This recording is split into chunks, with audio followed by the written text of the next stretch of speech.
Ayer estaba viendo una película bastante interesante que obviamente les recomiendo en torno a, a esta temática de futuros distópicos, discos, obras distópicas. Esta película es Alphaville o Lemmy versus Alphaville. Yo la vi en Movie.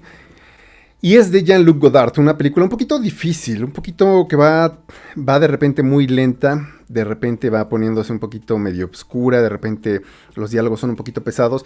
Curiosamente es uno de los, es uno de los filmes más accesibles de Jean-Luc Godard, precisamente, pero habla precisamente, a ver, habla de un futuro distópico, sí, pero habla también más bien de una realidad alterna. Pourquoi les gens ont l'air tristes et sombres? Vous posez trop de questions, Monsieur Jones. Quelque chose ne tournait pas rond dans la capitale de cette galaxie. Y eso me dio la idea, obviamente, por eso este video, de discos que hablen sobre futuros distópicos, álbumes conceptuales que hablen precisamente sobre estos futuros, pero quise dejar fuera deliberadamente discos que hablen, por ejemplo, de realidades alternas. Discos que hablen de eventos específicos. Por ejemplo, hay muchos discos muy interesantes, sobre todo de Technical Dead, que son muchos favoritos míos, de invasiones alienígenas. Eso lo dejé fuera.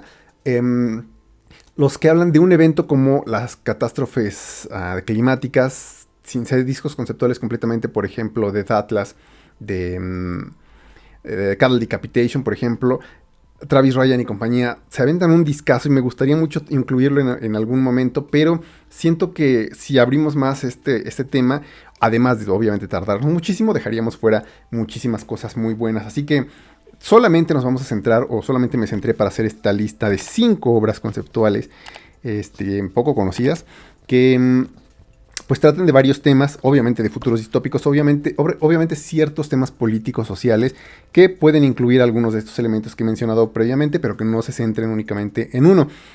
Que no hablen de historia pasada o presente, inclusive American Idiot, por ejemplo, es un disco conceptual sobre un futuro distópico, pero en realidad se ubica en un evento pues casi contemporáneo al disco, igual 21st Century, precisamente de los mismos Green Day. Y, por ejemplo, pues ya que estamos haciendo menciones honoríficas, The Astonishing. The Astonishing es un gran disco, pero ese siento que está muy conocido, entonces no lo metí. Por ejemplo, este disco de Trent Reznor, de Nine Inch Nails, Year Zero. Es un disco conceptual muy genial, pero yo creo que todos hemos escuchado alguna canción, por lo menos de Year Zero, porque es un disco que para los fans es o lo amas o lo odias. Hay muchos que sí, como que tienen en alta estima, otros en muy baja estima precisamente este disco, pero la verdad es que es genial y sobre todo vino a transformar un poquito tanto el sonido, un poquito más accesible también de Nine Inch Nails, pero también vino a meter esta idea de que los álbumes, no solamente de grandes bandas mainstream, sino también de muchas bandas así, podrían meter otro tipo de medias. Cuando salen Year Zero, también se acompaña por un videojuego, por una web, iban dejando pistas. Entonces es algo muy interesante, pero de nuevo pues es algo muy conocido. Entonces ese pues está fuera, igual que The Astonishing de Dream Theater. The Astonishing de Dream Theater es una obra conceptual de más de 3 horas sobre un futuro ahí sí distópico. Bueno, el de Nine Inch Nails también, pero el de Astonishing es donde en este futuro se veta, se prohíbe la música. Entonces es muy interesante, por ahí tiene tracks muy cortos, inclusive como The Answer, en donde este personaje principal, destinado obviamente a resarcir el daño cultural y a traer de nuevo la música, va por un proceso de anagnórisis, va por este descubrimiento de quién es. Es un disco además muy bello. A mí de por sí me encanta Dream Theater y pues por eso también me encanta este. OK Computer también habla más o menos de un disco, de un futuro distópico, pero pues OK Computer pues también es algo que creo que es más bien del común, ¿no? O por lo menos seguramente en otras muchas listas estará, entonces pues decidí dejarlo fuera. Pero bueno, ya vamos a comenzar con el top 5. Obviamente me pueden dejar sus favoritos en comentarios y ya después lo iremos comentando, porque este tema pues da para muchísimo. Y bueno, la primera mención honorífica, más que las que acabo de mencionar, Splendor and Misery de Clipping. Es un disco que he mencionado en algunas ocasiones. Yo creo que es mi disco favorito de David Giggs y compañía, este grupo de horrorcore, de rap experimental. Y es un disco muy bello, la verdad es que es un disco 10 de 10 para mí. Todo ello es genial, es una historia sobre aparentemente un astronauta que despierta en una nave que va a la deriva y de a poco se va dando cuenta de su historia. Resulta que es un esclavo interdimensional, tiene muchísimas resemblanzas con la historia afroamericana, pero de a poco nos va contando la historia de ese futuro. Sin embargo, también decidí dejarlo fuera no solamente porque siento que es más conocido, sino también porque de repente se centra más en una etapa, en una especie de autodescubrimiento. Igual que el de Dream Theater, más bien es este viaje del héroe, y de repente no se nos lleva a un punto, no se nos lleva a un enfrentamiento con este gobierno, con esta autoridad opresora, este futuro distópico, sino simplemente es decir, precisamente eso, esa especie de conexión. Además, también creo que es algo que van a seguir explorando porque este disco es conceptual, pero además incluye un story, así se llama, una historia, Story 5, que es parte además de una mayor obra conceptual. A lo largo de cada uno de los discos van dejando de repente historias que van a terminar uniendo un disco conceptual, y pues son como pedacitos dentro de los discos, como un disco conceptual dentro de su obra. Y por tanto eso me lleva al puesto número 5, el primer puesto, Deltron 3030, que este trae una voz que todos hemos escuchado, aunque sea por contexto. Deltron 3030, así se llama el disco y así se llama la banda, el supergrupo de hecho. Es un trío que decía, seguramente han escuchado en alguna ocasión, si han escuchado por ejemplo Rock the House de Gorillaz, y sobre todo este track de It's All in Your Head, Clint Eastwood de Gorillaz precisamente.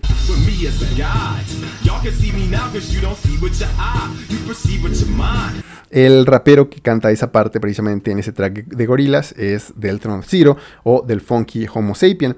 De hecho, Damon Albarn de Gorillaz, de Blur, que ahorita se enojó con los de Coachella, hace un featuring en el primer track de este disco, Deltron 3030, Deltron 3030. Se ubica en el 3030 precisamente de esta historia paralela, de este futuro distópico, en el que también se prohíbe la música, así como en el disco de Dream Theater de Astonishing, pero aquí se prohíbe específicamente el hip hop. Bueno, decía, este es un supergrupo porque además del Funky Homo Sapien también está Dan the Automator, que también es productor de Gorillaz, y también está Kid Koala, este DJ que hemos mencionado también en algunas ocasiones. Deltron 3030 es un deleite si te gusta el rap, si te gusta ese estar leyendo, es estar viendo esta especie casi de trabalenguas que se avientan grandes raperos, casi como, no voy a compararlo con Eminem, pero sí, la verdad es que tiene de repente cosas muy buenas, muy hilarantes, muy inteligentes. Está lleno de referencias, obviamente, políticas, obviamente, de la historia de las culturas o las razas negras, no solamente afroamericanas, sí, desde luego, políticas actuales, pero también es muy interesante porque el disco se basa en que este rapero, que de hecho es el mismo Deltron Zero, o Deltron 3030, se da cuenta precisamente de que el hip hop pues necesita retomar sus raíces, pero también liberar a las mentes de la gente, que era el objetivo principal, descubrir la historia del hip hop, etc. Y la forma del disco está compuesto como si fueran batallas de rap. Entonces empieza a librar batallas de rap en contra de esta federación, una especie de Star Wars lírica. Está bastante interesante, bastante entretenido. Y decía, si les gusta el rap, pues obviamente les recomiendo Splendor, Misery y Clipping. Pero el puesto número 5, que ese no es tan conocido, el disco debut y a la vez homónimo de Deltron 3030. Ese sale en el 2000. Puesto número 4. Este seguramente muchos no lo conocen, quizás algunos sí, pero y quizás algunos reconozcan la historia. Voy a contar la historia del disco antes de hablarles de la banda y del disco en sí. En realidad son dos discos. El disco se llama Acto 1, literalmente, o es el homónimo de The Protomen, así se llama la banda, The Protomen. El disco conceptual precisamente es el disco 1, el que voy a recomendar, del 2005, el Acto 1, pero también después, en el 2008 creo, sacan The Father of Death, el padre de la muerte. Está compuesto, la historia que les voy a contar es del Acto 1, del disco del 2005, su disco homónimo de hecho también, homónimo y debut también.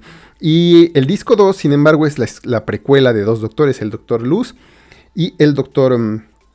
Albert, le vamos a llamar, así se llama de hecho, pero el apellido todavía no lo digo. La historia del disco 1, del Acto 1, es un futuro distópico. La precuela nos cuenta que estos dos amigos son doctores que pues buscan crear una especie de androides, de robots para la humanidad, para el bien de la humanidad. El doctor Albert, de hecho, el doctor Luz, de hecho, es el que pierde a su padre en las minas y dice, si nosotros tuviéramos la fuerza para trabajar las minas, los padres no tendrían que dejar huérfanos a sus hijos, los hijos no tendrían que llorar a sus padres, entonces el hierro, el acero en nuestras manos es la fuerza que nos va a abrir un mundo mejor. Entonces comienza a trabajar esto como una especie de conexión con los robots, pero de a poco pues esto se empieza a transformar para que el doctor Albert, su otro amigo, empieza a crear robots que de a poco van a empezar a esclavizar a la humanidad. También hay una historia interesante ahí, pero vamos ya directo al disco 1. Ya básicamente entramos cuando la humanidad pues está siendo esclavizada por entes y mares, entes no, pero legiones de robots y que quieren precisamente esclavizar, subyugar a la humanidad. Entonces el doctor Luz crea un ser, precisamente le da la fuerza a un humano. Hay una historia aparte, pero no la conozco muy bien, pero la del disco crea un humano, digamos, que le dice, pues tienes que luchar, tienes que salvar a la humanidad, tú vas a ser quien nos libre. Es una música muy interesante porque más bien tiene elementos de punk rock, pero de repente se va poniendo medio de rock ópera, obviamente de elementos Nintendo Core. Y resulta que este héroe, bien pronto, de hecho en el track 1, muere luego y la humanidad primero le echa porras, pues dice, vamos, tú puedes liberarnos, tú eres nuestra esperanza. Pero cuando ven que los robots pues, lo superan no solamente en número, sino en fuerza, ni un solo humano se pone junto a él, ¿no? Para intentar liberarlo para intentar luchar, porque finalmente él está intentando liberar a la humanidad. Pero pues lo dejan morir solo literalmente y luego el doctor Luz pues sigue una especie de rencor hacia la humanidad, pero pues dice, bueno, finalmente pues yo lo creé precisamente para tener libre albedrío y para que pues luchara y pues si murió pues ni pex, ¿no? Ya no voy a tratar de salvar a la humanidad de nuevo. Después crea pues otra especie de robot, otra especie de androide que también le llama hijo, le cuenta la historia y entonces su segundo hijo quiere vengar pues precisamente a su hermano y decide pelear también contra los robots, contra estas hordas robóticas del doctor Albert. Pero pues su padre, el doctor Luz no lo deja, le dice, no puedes hacer lo mismo, mira que la humanidad son unos ingratos y te van a dejar morir solo, ve, tu hermano murió en la primera canción básicamente, pero aún así este segundo hijo pues decide ir y enfrentar a los robots y cuando va a enfrentar a los robots se da cuenta de que hay una especie de androide muy poderoso que los está guiando y resulta que es su hermano. Bueno, pues esta historia, por la cual estuve eludiendo algunos nombres, es la historia de Mega Man.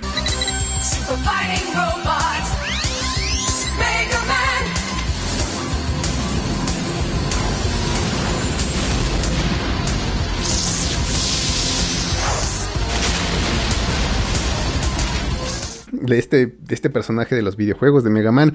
Esta banda de Protomen es un grupo de amigos que cursaban, creo que en la Universidad Pública de Tennessee, y estaban cursando la carrera de grabación. Resulta que pues, se tardaron para entregar un trabajo, y el vocalista que se hace llamar Comandante B. Hawkins, unas noches poco antes de entregar su trabajo, empezó a pensar en la historia de Mega Man y empezó a crear algunos versos y después le puso esto sintetizado, por eso hace rato dije, obviamente tiene de Nintendo Core, elementos de Nintendo Core, y presentan este proyecto escolar y resulta que pues es bien aceptado, no solamente por sus maestros, sino por sus compañeros, deciden elaborarlo y crear precisamente este primer disco.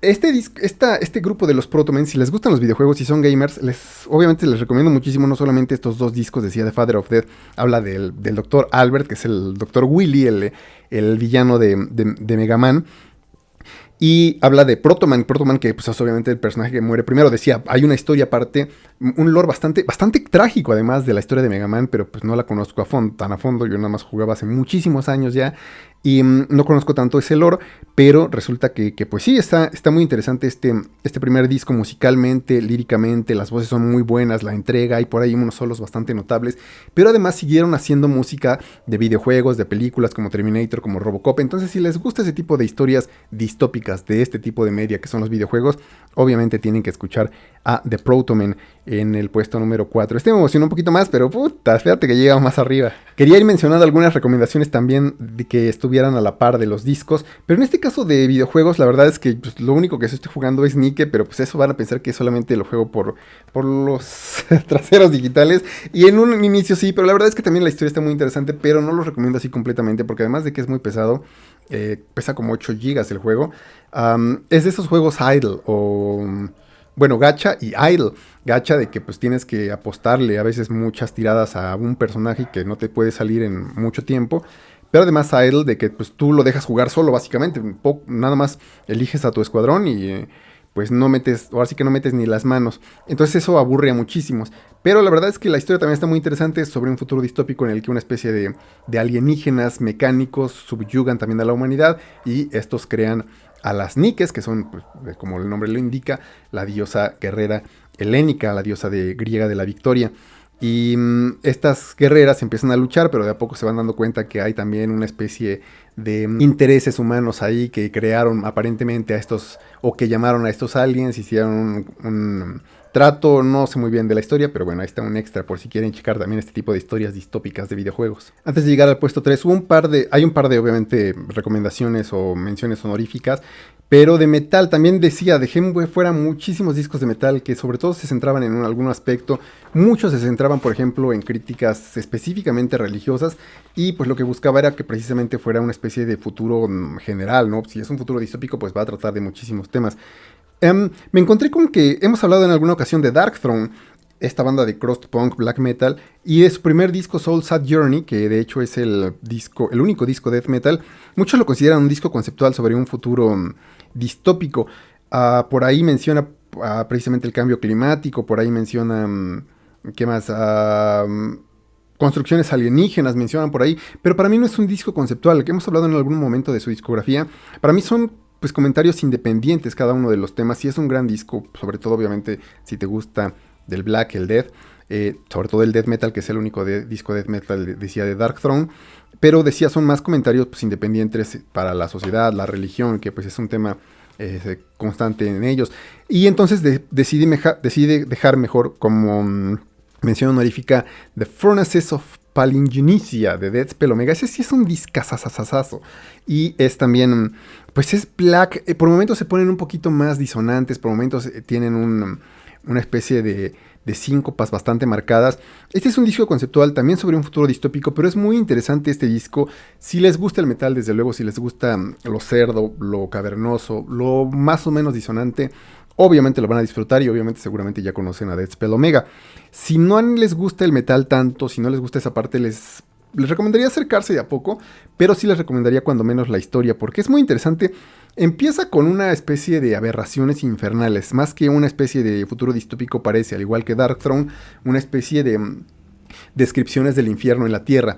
Sí son, digamos, maquinaciones sistémicas, decía de nuevo, infernales, exageradas, como que es un futuro en donde no existe al inicio ningún tipo de gobierno, ningún tipo por tanto de justicia social, y por tanto el gobierno que empieza a surgir de repente empieza a exagerar las cosas, empieza no solamente a tomar el papel de autoritarismo, sino el papel mismo de Dios. Entonces son temas muy interesantes porque de a poco el disco se va complicando en sus letras, de repente tiene muchísimas referencias filosóficas, sí por ahí ciertas referencias muy nihilistas, muy casi protocomunistas en algunas ocasiones, muchas referencias mitológicas, pero de a poco este disco se va poniendo, además de inteligente, sí retorcido, pero de a poco sin que te des cuenta, te vas dando cuenta, tal vez, que las cosas que van describiendo, si bien en un principio parecen, decía de nuevo, más bien infernales, más bien como sobrenaturales, en realidad son parte de sistemas que ya existen. Y entonces, hacia el final, inclusive, por ahí del penúltimo track, te dicen bienvenido, behold, vean, observen atestiguen la civilización humana, y te das cuenta precisamente de que ese es el objetivo de Dead Spell Omega, que empieza a plantearte cosas muy exageradas que son así como que tú dices, híjole, bueno, esto está demasiado infernal, demasiado edgy, y de a poco te das cuenta que en realidad están describiendo cosas que sí suceden en realidad, de los gobiernos, de las religiones, de los adoctrinamientos, de los dogmas. Es un disco muy pesado en cuanto a toda la simbología, en cuanto de nuevo a toda la filosofía que carga, pero pues es un disco imperdible, no solamente si te gusta lo de los futuros distópicos, sino también te gusta porque pues a muchos no solamente les gusta por las historias mórbidas o estas historias ficticias, sino también por la carga política y social que conllevan, ¿no? Entonces, si te gusta eso, seguramente vas a disfrutar mucho de Furnaces of Palingenesia de Deathspell Omega. Pero pues ese nada más fue un comentario, una recomendación extra, porque en el puesto número 3 está un disco que yo creo que no es tan conocido, de Deer Hunter, de Anti-Mai. Bueno, de Deer Hunter es la banda, Anti-Mai es el disco. Esta banda y este disco, dudé ponerlo ahí, dudé inclusive de ponerlo como número 3 y quitar el de Deathspell Omega, etc. Porque, a ver, es una banda, creo que es de Estados Unidos, es rock progresivo, son varios miembros, son como 6 o 7 miembros, y es muy bueno, tiene muchas capas, tiene de repente ciertos vientos, es muy disfrutable, y además no solamente Anti-Mai es un gran disco sobre un futuro distópico, que ahorita voy a comentar, sino que además tienen entre sus varios discos un proyecto de 6 discos conceptuales. De hecho, el nombre de Deer Hunter, que Deer no es, suena como a el cazador de venado o de ciervos, pero de Deer, así como de querido, de Deer Hunter, el querido cazador. Y de Deer Hunter es precisamente el personaje principal de esta historia que planean contar a lo largo de 6 discos. No llevan todavía 6 discos conceptuales de esa historia, van 5. Todavía les falta el sexto, y Anti-Mai no es parte de esa historia. Es decir, si es una banda pesadita en cuanto a sus conceptos y les gustan los discos conceptuales, obviamente es una recomendación obligatoria, pero Anti-Mai es bastante interesante. Si han visto, yo solamente he visto la primera temporada de Attack on Titan, no me acordé de su nombre en japonés, pero más o menos sigue esa premisa. Es una torre gigante que está en el centro de esta ciudad, de este país, que se llama precisamente Anti-Mai, al igual que el disco. Este disco, por cierto, es de 2022, y lo que hace es que te plantea 8 círculos, incluyendo la torre. 8 círculos a lo largo de lo cual están extendidas pues las poblaciones, o más bien la población humana de ese futuro distópico, y mientras se van alejando obviamente del centro, mientras se van haciendo los círculos cada vez más lejanos, son cada vez más tristes, más terribles, más oscuras las cosas que te cuentan. La cuestión con ellos es que su rock progresivo es muy ligero, es casi festivo, mano. Entonces sí cuesta un poquito meterte en escuchar un disco conceptual sobre un futuro distópico de metal, con un disco de metal, es algo que hasta te mete precisamente, ¿no? Hay por ahí algunos discos muy buenos que me encontré de Vaporwave, que plantean crearte o meterte a aludir a esta especie de atmósferas, vamos, a post-apocalípticas, perdón. Y pues lo logran desde luego, y como que es como de suspenso, de miedo, no necesariamente completamente metal, vamos, industrial como lo de Nine Inch Nails cuando menos, pero este es fiesta, y o sea, es difícil estar poniendo la atención. Por lo tanto, bueno, ahorita comento la obra que podría recomendar junto a la par de este disco de música, pero tiene cosas muy interesantes, la verdad que sí se pueden rescatar. Por ejemplo, te pone algunos paralelismos entre la religión, y te pone que la pobreza, que es así como se llama el último círculo, el octavo, que además los tracks así de 1, 2, 3, 4, 5, 6, 7, 8 comienzan de afuera hacia adentro, o sea, círculo 8 se llama así literalmente, círculo 8, 7, 6, 5, 4, 3, 2, 1. Pero decía, lo interesante es, por ejemplo, estos paralelismos. Mientras que los más pobres, los más lejanos, creen su religión se basa en creer en alguien que los va a venir a salvar, una especie de índigo, un niño índigo que los va a venir a salvar. La clase media, que está como 2 círculos hacia adentro, creen en un dios que mantiene lejos a los aliens, a los alienígenas, o quizás a los externos. Lo utilizan así como un poquito de significado elusivo. Y, por ejemplo, el círculo de la patrulla, el círculo patrol que se llama, ¿no? Que te revelan de a poco que es la única forma, además de los casamientos, la única forma que tienen los pobres de ir subiendo en la escala social. Pero a la vez, cuando llegan a ser policías, pues se convierten en los mismos represores, los mismos corruptos, digamos, la tapa inmediata para evitar que precisamente los pobres pues puedan, pues no solamente voltearse contra el gobierno o contra los círculos primeros, sino precisamente que se crea una especie de círculo así que de círculo vicioso en los círculos externos que evita el movimiento social. Está bastante interesante en ese sentido. Te demuestra, por ejemplo, que en realidad el que manda, que le llaman el dios emperador, pues en realidad no es tal cual emperador, sino que los que gobiernan son más bien los ricos y famosos, porque al emperador no se le debe de molestar con ese tipo de cuestiones populares, ¿no? Es un disco muy interesante, de nuevo. Es un disco muy bueno, pero de nuevo, la música es muy buena los temas son muy buenos, pero juntándolos los dos sí sentí una especie de contraste que nunca pude llegar a conciliar en mis escuchas. Es un disco que cuando lo encontré lo disfruté sin prestarle atención a la letra, y ahorita que estaba precisamente investigando sobre este top, me di cuenta finalmente que habla sobre un futuro distópico, pero pues dije, no, híjole, no era lo que esperaba o lo que había escuchado, pero de todas formas, pues ahí está, es de Deer Hunter con Anti-May de 2022 en el puesto número 3. Oh, el media extra, pues aquí, esto de... las luchas sociales, pues obviamente se presta para cualquier tipo de hasta mangas, ¿no? O animes. Pero hay bueno, solamente es un comentario, porque más que recomendación, solo es un episodio.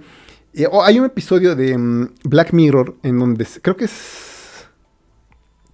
No, iba a decir Oso Blanco, no es ese. Pero hay un episodio de Black Mirror que precisamente habla de esta lucha de clases a partir de la valoración mediática. Ese episodio, sin embargo, sale mucho después de un episodio de Community. Community de Dan Harmon, el creador de Rick y Morty, precisamente se basa de una manera sardónica en esta especie de futuro distópico. Es buenísimo el episodio. Se llama App Development and Condiments, condimentos y desarrollo de apps. Es de la temporada número 5, episodio 8, Community. La verdad es que en general, obviamente, les recomiendo muchísimo esta serie. Tiene por ahí varios comentarios así.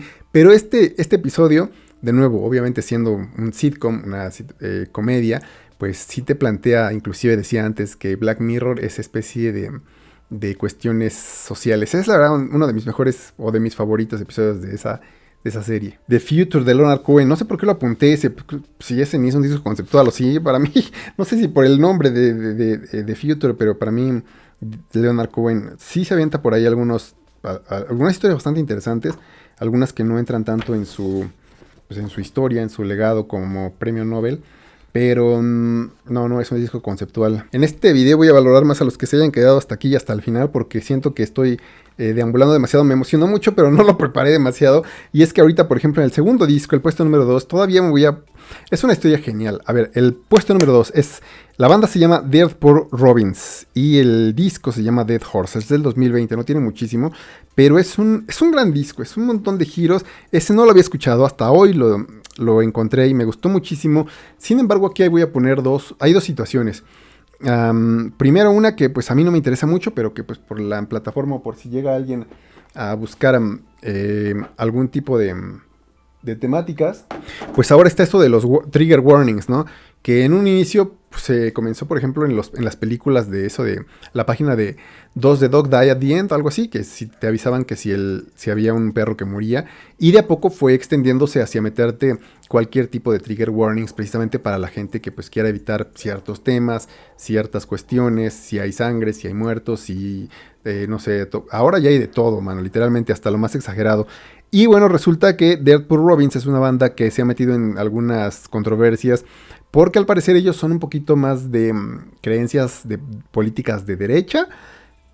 A mí no me gusta hablar tanto de los artistas si no hacen cosas demasiado pasadas de lanza, porque pues siento que si bien no es un given, algo que a fuerza tengas que separar al artista de su obra, en ocasiones sí como que sobra, ¿no?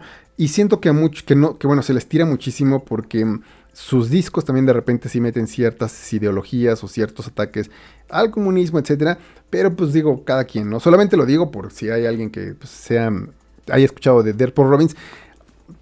La vocalista tiene rastas, es una chica blanca y la han atacado muchísimo porque pues esto de la apropiación cultural supuestamente, que de nuevo a mí me parece como que sobra, pero bueno, ahí está. Y la otra cuestión, es un disco maravilloso. Por poquito y lo pongo en el primer lugar, pero en el primero está uno más conocido, pero pues yo creo que sí merece la pena. Pero este es un disco que de a poquito se va desenvolviendo. Es un disco un poquito más largo. Si no te gusta lo progresivo, más o menos, lo teatral, lo histriónico o algo así como The Devil and The Amazing Devil, The Horror and the Wild. Sentí que esta primera vez que lo escuché fue precisamente escuchar cuando volví, como si hubiera vuelto a escuchar por primera vez ese disco de The Amazing Devil, The Horror and the Wild. Bueno, la historia, les voy a contar la historia para que se emocionen. Y es un poquito de que se va desenvolviendo. Cómo me emociona este tema, pero bueno, a ver. Dead Horse es un disco conceptual sobre pues primero empieza en Dead Horse. Dead Horse es una comunidad de Alaska y empieza en el 77. De hecho, uno de los tracks se llama Dead Horse 77. Empieza en 1977. Aparentemente no es futuro distópico, pero de a poquito. Lo que sucede es que en Dead Horse, esta comunidad de Alaska, un día se rompe un ducto de petróleo y los trabajadores pues van checan qué es lo que está pasando y resulta que el ducto está roto desde dentro, curiosamente, no desde fuera como debe suceder o como sucede, ¿no? Entonces pues excavan, van checando qué onda los trabajadores y uno de ellos encuentra una especie como de metal dorado, como una especie de pepita de oro. Y lo toma entre sus manos y al momento en que lo toma empieza a brillar y ¡pum! Es mutilado de repente. Va a parecer de repente que estoy contando muchos detalles de este disco, pero inclusive si lo escuchan, tal vez vaya a haber detalles que van a servirles más si se los cuento, porque no está todo al 100% plasmado en el disco, sino que la banda fue dejando algunas explicaciones en su Facebook. Entonces, si les gustan las historias, no les voy a arruinar todo, se los prometo. Inclusive si se los contara todo, aún así es genial el disco. Bueno, pues resulta que obviamente lo mutila, dispara es una especie de rayos, lo mutila y pues todo se queda así de qué onda, ¿no? Pero nadie ve qué fue lo que lo causó, simplemente ven que de repente aparece mutilado y entonces llegan otros trabajadores. Llega una señora que es mamá de Thea o Teodora, que va a ser la protagonista o una de las dos protagonistas, y la mamá pues encuentra la pepita y dice, híjole, pues encontré una baratija, ¿no? Y entonces algunos de los trabajadores pues, se llevan algunos restos importantes para checarlos, para dar parte a las autoridades y se van en un helicóptero. La mamá entonces se saca esta pepita de la chamarra y al momento en que la vuelve a agarrar empieza a brillar otra vez y lanza rayos que parten al helicóptero. Se cae y pues no hay sobrevivientes y entonces en ese momento la amiga de la mamá que ya murió en ese momento pues le dice a Tía, vente a vivir con nosotros porque pues acabas de quedar huérfana, lo siento y tal. Y entonces empiezan de repente, Thea empieza a cantarnos, la vocalista, la protagonista de la canción, empieza a contarnos en la voz de Thea cómo el esposo llega y le empieza a golpear a la mamá. Aparentemente no tiene nada que ver con un disco conceptual, pero aguanten. Entonces, Thea encuentra esta pepita cuando sale, pues de que estaban peleando la pareja, dice, híjole, soy una carga, ya me quedé sin papás, ¿qué va a suceder conmigo? Etcétera. Y todavía están trabajadores ahí pues tratando de ver qué onda con los restos del helicóptero, etcétera, y encuentra la pepita, la agarra y empieza a brillar, pero no la mata, no la mutila por alguna situación, pero pues ella no sabía nadie sabía que esa cosa la había mutilado pues, primero al trabajador y luego a los tripulantes de la nave, ¿no? Entonces, Thea, que tiene un poquito ahí tanto de conocimientos de ciencia como un poquito de esotéricos, dice, con esto voy a querer, bueno, aparentemente quiere revivir a sus padres, quiere traerlos a la vida, no se sabe al momento si en espíritu o qué, de repente sí tiene significados un poquito dejados al aire, y eso también es muy interesante, pero bueno, el caso es que agarra la pepita e intenta construir un robot para comunicarse con sus padres, para traerlos a la vida. Sale en la noche al campo y con este robot empieza a querer pues, utilizar su magia, pues, y ve que brilla, ve que empieza a hacer algunas cosas interesantes, pero pues no pasa nada, ¿no? De repente empieza a sonar música clásica, empieza a sonar la Sinfonía Patética de Beethoven, la Sinfonía número 2. También tienen por ahí ciertos interludios de esta banda de música clásica, por ahí meten la Gymnopédie de Satie. Entonces es música preciosa, decía, es como una ópera histriónica, genial, honestamente. Pero bueno, resulta que tiene que ver esto con un futuro distópico. Espérense. Resulta que Teodora, pues Thea, saca esta luz y pues no pasa nada. Al mismo tiempo, sin embargo, que sale esta luz, un chavillo pasa por ahí, un chavillo que se llama Cal, no Kal-El, sino se llama Cal, y es un Inuit, que es una especie de indígena precisamente de estas regiones, y no pasa nada. Por ahí de repente sale una canción. Hay un par de canciones que parecen no estar conectadas, sino que son más bien comentarios de la banda sobre la situación actual. Por ejemplo, sale por ahí un track que se llama Sky Rider, que es como esta simbología, este paralelismo con Sky Rider, recorrecielos, pues Sky Rider, pero es un Skywriter y es una crítica de la banda hacia que ahora tienes que pensar muchísimo las cosas que pones en la red, en internet, porque pues obviamente pues ahí se queda para siempre. Pero bueno, lo interesante es que después de esa canción regresamos en un momento en el que Thea está siendo como acosada, no se explica muy bien cómo o por qué, perdón, pero está siendo acosada por un grupo de cazadores. Entonces Cal ve esto y pues la ayuda. Ella toda enojada, en un track muy visceral, muy de, pues yo sé que necesito ayuda, pero no por eso soy más débil. Muy genial, la verdad, la canción. ¿Qué tiene que ver esto con un futuro distópico? Porque Cal pues le dice, vente conmigo, quién sabe qué. Cal ya se había presentado antes, pero ella no lo vio. Pero resulta que se nos revela que ese último encuentro, la vez que Thea sacó este robot con esta pepita para intentar traer a sus padres, sucedió 3 años atrás de este encuentro, donde Cal pues la ayuda contra los cazadores. Thea pues no envejecido, pero ha pasado 3 años que se puede notar y Cal sigue siendo el mismo. Entonces se nos revela que cuando ella estaba activando esta cosa, él estaba abajo en una especie de cueva en donde hay un templo que nadie más ha descubierto, solamente él jugando se lo encontró un día, y en ese templo parece que está un trono. Cuando estaba en ese trono, él se quedaba dormido, porque para esto, hay comentarios sobre que su padre lo quiere meter a trabajar en las minas, etcétera, etcétera, etcétera. Pero cuando se queda dormido, pasa el rayo y él despierta, pero han pasado 3 años afuera, pero para él no ha pasado el tiempo. ¿Qué tiene que ver esto con futuros distópicos? Bueno, ahorita, porque resulta que pues van a la cueva, van a esta especie de templo y empiezan a platicar más o menos de pues, las cosas que han pasado, lo de sus familias, etcétera. Y pues Cal se empieza a enamorar. Sobre todo se nos menciona que Cal empiezan a quererse para obviamente entablar lazos los dos, pero Cal es el que empieza a enamorarse de Thea y de a poco empieza a verla como alguien a quien algo que le recuerda algo, no sé, como si hubiera cambiado algo en su mente, pero son así como ideas nada más así inconexas. Sin embargo, los dos se quedan dormidos en esta especie de trono, en esta especie de templo. La pepita otra vez vuelve a brillar. Bueno, esta pieza que de hecho ahí en este track se nos revela que se llama Timepiece o pieza del tiempo. Le vamos a llamar Timepiece.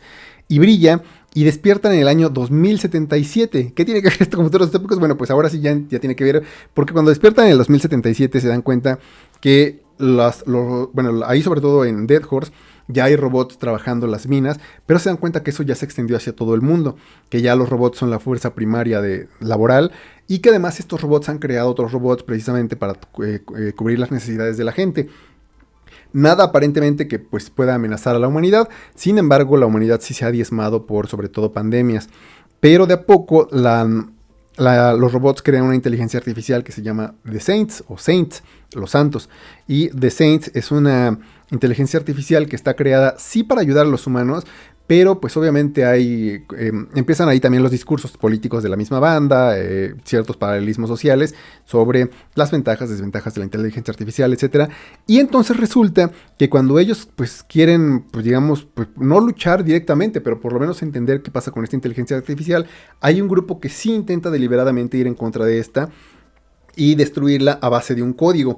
Y entonces dicen, bueno, ¿cómo podemos confundirla, además de con desinformación, etcétera?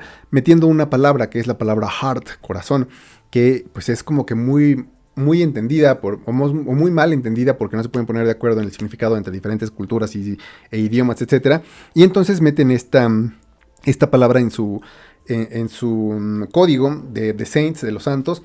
Y pues ese es su plan, ¿no? Que se confunda un poco. Bueno, pues resulta que llegado el día del lanzamiento de The Saints, de esta inteligencia artificial, la inteligencia artificial sí ha entendido que ella está creada, digamos, para preservar, decía, la esencia de las personas, y se da cuenta que lo que tiene que preservarle es el heart, el corazón, pero pues obviamente lo malentiende. Y cuando se despierta, cuando la inauguran, pues suelta a todos los robots a quitarles, literalmente a arrancarles el corazón a las personas, a sacárselos. Y esto es porque pues ella está creada para preservar lo mejor del ser humano, y dice pues qué mejor forma de preservarlo que quitarlo de esos cuerpos endebles y mantenerlos en una suspensión animada, ¿no? Entonces cuando sucede todo eso, pues estos Thea y Cal pues intentan de nuevo huir y huyen hacia el templo, y mientras van huyendo otra vez viajan, otra vez se duermen. Bueno, pues pasa el tiempo y pasa 1000 años y despiertan en el 3077 ahora, y entonces pues vamos. O sea, el disco es complicado y el disco es largo, decía. Cuando despiertan en el año 3077 se dan cuenta, gracias a que, bueno, aparentemente la historia se les va siendo revelada a ellos por sueños, a nosotros en las canciones de los sueños, que se dan cuenta de que este templo en realidad era una nave espacial de los primeros pobladores del mundo, que eran unos extraterrestres, que eran una pareja que venían huyendo de un sistema solar extraño, muy lejano, porque ahí también la inteligencia artificial y las máquinas, hay cierta retórica, cierta temática sobre la inteligencia artificial, que también ahí se volvió consciente, intentó destruir el Timepiece, que era esta pepita de oro, y entonces llegaron a la Tierra, fueron los dos únicos sobrevivientes, y empezaron a fecundar y a crear, a modificar el ADN, y ellos supuestamente crearon a los humanos, etcétera. Y entonces en el 3077 se dan cuenta que durante esos 1000 años el cambio climático también creó muchas catástrofes, y los humanos que quedan son más bien muy pocos, con muy poco acceso a los recursos, pero que se quedaron con todos los recursos y que viven en las montañas más altas. De hecho, aparentemente los mares se elevan a tal nivel que inclusive de las montañas más altas el mar llega a la mitad de estas montañas. Pero aparentemente todavía hay algunos grupos de humanos que están intentando sobrevivir como puedan, pero sin recursos. Los humanos que se quedaron con todos los recursos fueron aprovechando todas las ventajas, los beneficios, las bondades de la ciencia, y ahora son, pues no literalmente inmortales, pero sí pueden vivir muchísimos años, pero a cambio perdieron la capacidad de reproducirse. Entonces crean una especie de robots que se llaman las matronas, y las matronas los suspenden en una especie de cápsulas a lo Matrix, literalmente los meten como humanos así en suspensión animada también, y les corren... ¿cómo se llama? Les corren simulaciones, así como en Soylent Green, donde también esa es una recomendación de un futuro distópico con Charlton Heston, donde se comían a la gente a través del Soylent Verde.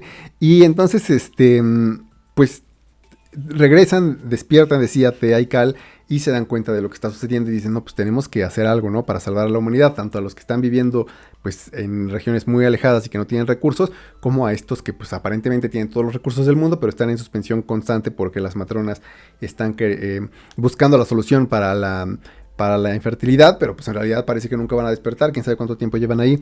Entonces pues se dan cuenta de que las matronas en realidad no tienen la intención de despertarlos, porque han corrido muchos experimentos y se dan cuenta que no hay forma de revertir esta infertilidad, y lo que planean es pues matar a todos los seres humanos restantes. En ese proceso las pocas comunidades que había sin acceso a recursos pues también mueren, y entonces secuestran un dron único que es como el cerebro de estas matronas, y lo que quiere Thea es pues más o menos desactivarla, ¿no? Pero en este proceso el dron toma posesión del cerebro de Cal. La verdad que está un poquito pasado de repente. Y al final la verdad es que sí no está tan bueno. Si quieren pueden saltarse un par de minutos hacia adelante en lo que acabamos. Pero al final la historia en general es muy buena. Al final no tanto porque bueno, decía, el dron se apodera de la mente de Cal. Cal noquea a Thea, la encierra. Y mientras está inconsciente del trancazo, el dron, que es la última matrona, digamos, consciente, desactiva o mata a los humanos restantes, enviándoles un último flashazo, una última simulación de felicidad, y elimina, digamos, a todo ser vivo, a todo humano restante de la Tierra, y también mata a las matronas. En ese momento, pues ya despierta Thea, se logra zafar, logra salir de donde la encerró, y noquea a Cal, y en ese momento pues, se separa el link, ¿no? Digamos que ya no... que exorciza, vamos, digitalmente a Cal del dron, y entonces Thea todavía no sabe que ya son los últimos dos humanos de la Tierra, ¿no? Y entonces quiere salvar todavía a los humanos y prende la pepita, pero la pepita la había utilizado previamente Cal para matar a todos los humanos con ese poder, y entonces la pepita ya no tiene suficiente fuerza para hacer nada, porque los humanos ya están muertos y ya no ni para huir, porque ya habían utilizado la energía, pues. Lo único que pasa es que la nave intenta despegar, la cueva se sale, el templo se sale, que es la nave espacial, se hunde en el mar, pero mientras se van hundiendo, pues Thea de nuevo es lanzada hacia atrás, Cal la saca del agua, salen los dos, resulta que son los dos últimos humanos o los dos primeros humanos, y mientras se van adentrando en la selva, surge el dron, que era el último dron, que es el último dron vivo, y los va siguiendo como si fuera una especie de la serpiente para los primeros Adán y Eva. El final está terrible, pero la historia en general, como pueden ver, me emocionó bastante, y la verdad es que la música también merece que esté en el puesto número 2.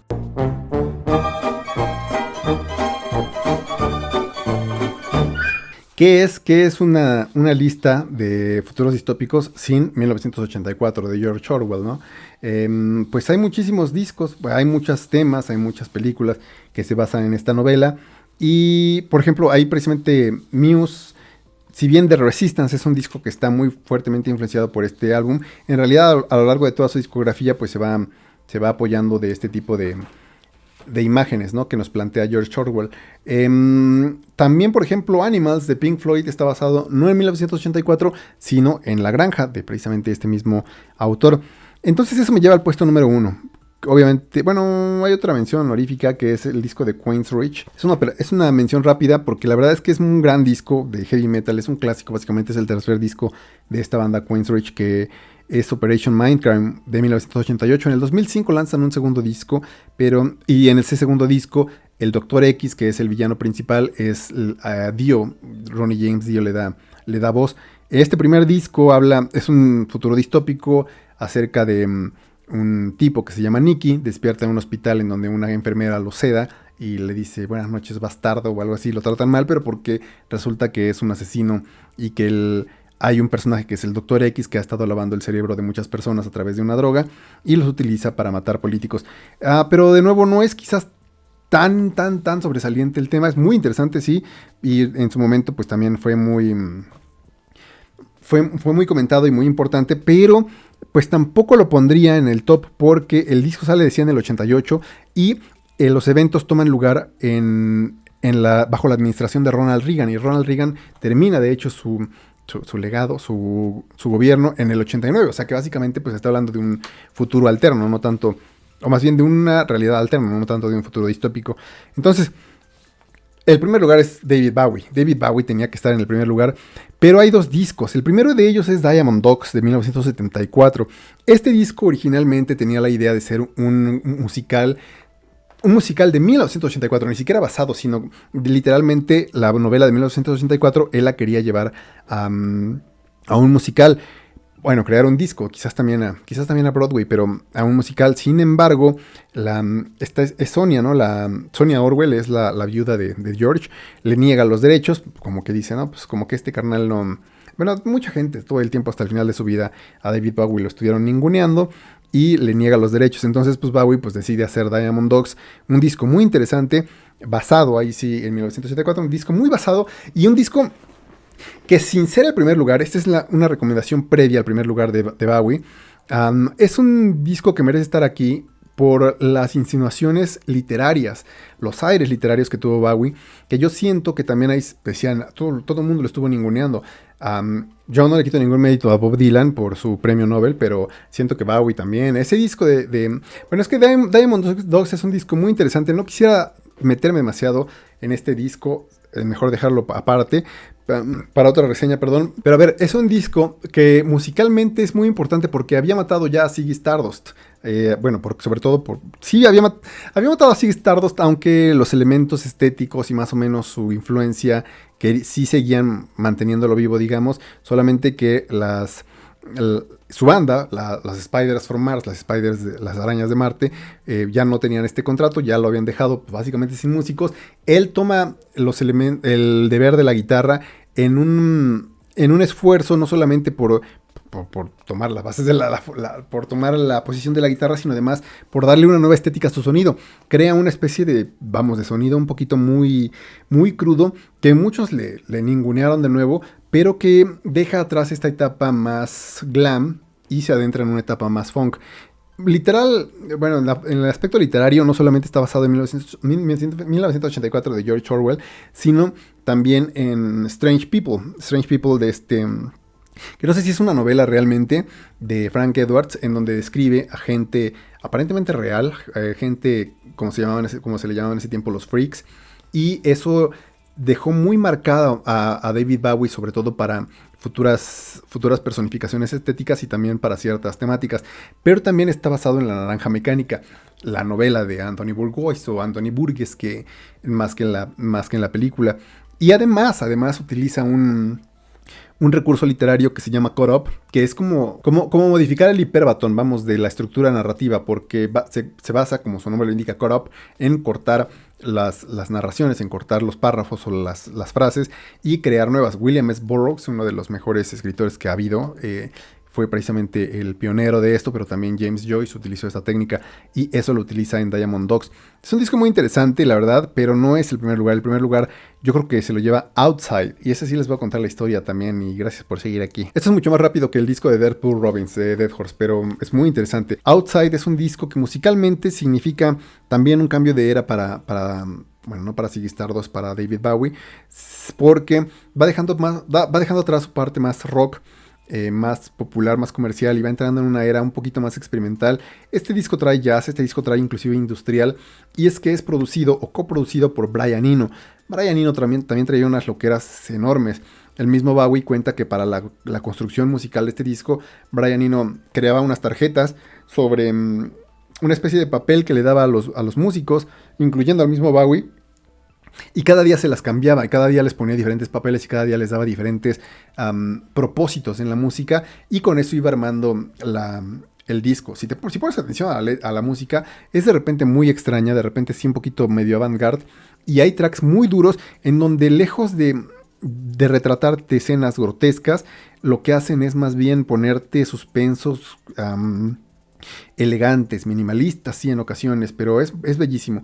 El disco, vamos con la historia del disco, es muy interesante también porque trata sobre un futuro distópico en el que la tortura, los desmembramientos, las mutilaciones, los asesinatos en general son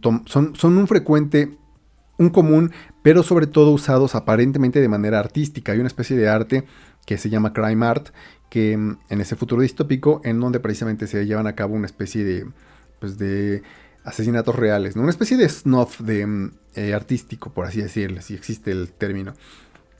Bueno, todo esto aparte, antes de entrar a la historia, el general, la historia, la misma atmósfera, todavía se recrudece más, porque llega un momento en que se difumina tanto la diferencia entre lo que es crimen y lo que es arte, que se crea una organización, aparentemente policíaca, una organización gubernamental, en donde va a estar uno de los personajes principales, que es Nathan Alder, que aparentemente es el mismo Bowie, que interpreta al mismo Bowie. Y esta organización se crea ni siquiera para investigar los crímenes, sino para decidir, para analizar qué es arte y qué no es. O sea, de los asesinatos que se cometen en este futuro, se van a decir, esta organización, que sí son policías, que sí son investigadores, deciden qué es arte y qué no, mano.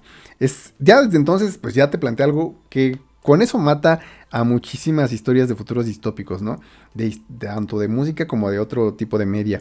Bueno, pues el disco, esto creo que sí ya lo dije previamente, que sin utilizar el hiperbatón como en Diamond Dogs, sí cambia la estructura de la narración, no es una estructura lineal, entonces es un poquito difícil de seguir, pero si sigues las letras, la verdad es que no tardas mucho en agarrarle el hilo. La historia sigue a un asesinato que precisamente se da en torno a este futuro distópico de una chica de 14 años por un asesino que se hace llamar el Minotauro. En cierto momento atrapan a un sospechoso que se llama Leon Blanc, y resulta que todo pues ya está a pedir de boca. Este futuro distópico se ubica en 1999. El disco se fue lanzado creo que en el 95. Y Bowie quería retratar un poco este nerviosismo, esta especie inclusive de esoterismo y de creencias que tenía la gente con la llegada del nuevo milenio. Y de repente sí se siente mucho esa ansiedad hasta en la música. Pero entonces esta ansiedad que los lleva a estar tan desocupados en cosas importantes a la gente, que pues no le prestan atención a estos crímenes. Y además resulta que cuando están entrevistando a Leon, al sospechoso, ya básicamente para que lo vayan a ejecutar, Leon dice, pues yo nunca he estado en ese lugar, en Oxford, que hay un Oxford de Estados Unidos y un Oxford en Inglaterra. Aparentemente es un lugar que, digamos, fusiona las dos tierras en esta novela, en este disco. No se ubica exactamente en alguna de las dos ciudades, bueno, en ninguna de las dos locaciones, ni en Estados Unidos ni en Inglaterra. Pero resulta que pues precisamente Leon no es el asesino, pero a él mismo ni siquiera le importa, porque también lo único que quiere es que llegue el nuevo milenio, y quizás eso los hará libres a todas las personas, o quizás simplemente terminará con el sufrimiento de la vida, etc. Es un disco un poquito existencialista, y de repente pues se nos empiezan a narrar algunas cosas por ahí. Baby Grace, que se le llama Baby Grace, inclusive, que es la chica que muere, tiene por ahí acceso a una cinta y graba algunas palabras. Aparentemente es la misma voz de David Bowie, pero hay partes muy muy obscuras, hay partes muy épicas musicalmente hablando, y obviamente los temas que va tocando de repente también se ponen un poquito oscuros. Bueno, la historia pues va siguiendo así a esta persecución al Minotauro. Aparentemente nunca lo encuentran, de repente el Minotauro también tiene sus canciones, y sin intentar humanizarlo, sin intentar como quitarse la culpa, David Bowie se pone en el papel del Minotauro y dice, pues es que yo también siento un poco de culpa, de vergüenza cuando cometió este tipo de crímenes, y resulta que aparentemente se pone en ese sentido, en ese mind switch, cuando toma una droga específica, que esa droga aparentemente está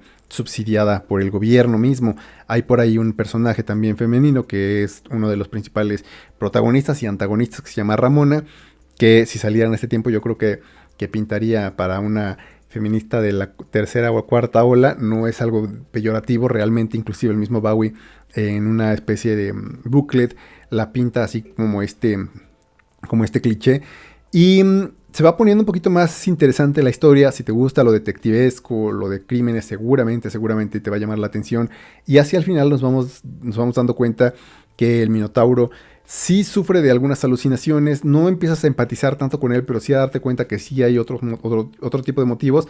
Y así al final, Nathan Adler, el mismo investigador, el mismo policía, en la voz, o bueno, David Bowie en la voz de Nathan Adler, se empieza también a quedar un poquito medio tocado de la mente, pero la duda se va dejando hacia el final de si es por estar en contacto con este tipo de asesinos como el Minotauro, o si el investigador, si Nathan Adler es el Minotauro. La verdad es que es un disco muy interesante, muy icónico, y aunque obviamente a David Bowie también todo el mundo le conozca, pues siento que en muchas ocasiones se dejan fuera algunas obras importantes como Diamond Dogs, o ya que Diamond Dogs está centrada en 1984, se tiende a dejar afuera Outside. Sí dije que el título era Outside, ¿no? Bueno, pues Outside de David Bowie del 95 es el primer puesto. Bueno, sí hubo varios discos que no mencioné porque sí quedaron fuera. Híjole, también tenía otro tipo de obras, pero ese mejor lo dejamos. ¿Desde cuándo estoy que vamos a platicar un día en vivo? Pero es que aunque no llegue a trasladarse aquí a esta edición final, sí de repente hay mucho ruido últimamente por acá, pero pues bueno, espero que algún día tengamos la oportunidad de pues alargar esto de una manera un poquito más orgánica. Mientras tanto, espero que les haya agradado alguno de estos discos. Gracias por llegar hasta aquí, a quienes llegaron hasta aquí, y escuchen los discos y pues ahí me cuentan cuál es su futuro distópico planteado en algún tipo de media musical, de película, de novelas favorito, y nos vemos en la siguiente. Cuídense mucho y creen su mejor futuro. Hasta la siguiente.